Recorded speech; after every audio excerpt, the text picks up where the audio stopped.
ยังชื่อพานุมาอยู่ทางที่ท่าเนาะอาจจะเป็นยังไง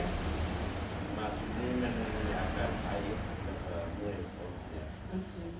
แล้วคนทางไกลมีโควิดนี่นะกระแสไฟฟ้าเนี่ย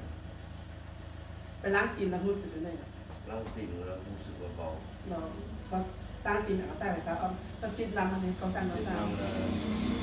เนี่ยมันก็พอลง ซิดลำมันเอาโควิดออกโควิดออกมาแล้วปิ๊บตั้งนี้รู้สึกยังไงน่าจะลงอันนี้มองจะเป็นยัง จิบแค่น จิตแค่ แค่นเนี่ยนะแล้วก็ข้าง จิตขา ให้จิบข้าง แล้วซิดลำจะรู้สึกเป็นยังไง ลง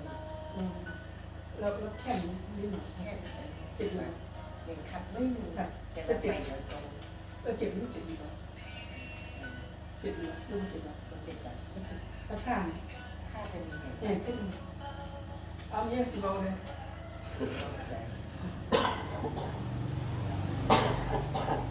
เอานี่มาให้ผ่อนดู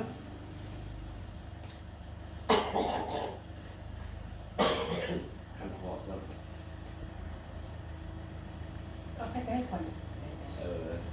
ก่อนจะเป็นจะว่าพอถ้าถึงพ่อเนี่ยแข็งแรงที่ได้ที่ว่าได้ติดหัวพญาตุขังไล่เป็นการพูดมนุษย์ด้วยกันเนาะแล้วก็สุขภาพแข็งแรงสิ่งดีๆที่สร้างขึ้นพร้อมกับคุณครูตัวคุณโมเองตัวโตคุณแม่ จะไม่ให้ผ่อนดีกว่า บอกภาษาที่จะมาให้อันนี้กับสุขภาพแข็งแรงครอบครัวที่ดีที่สุด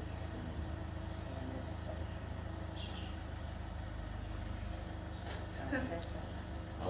คิดว่าเป็นจำนวนเนาะแล้ว ได้ภาษา คะแนน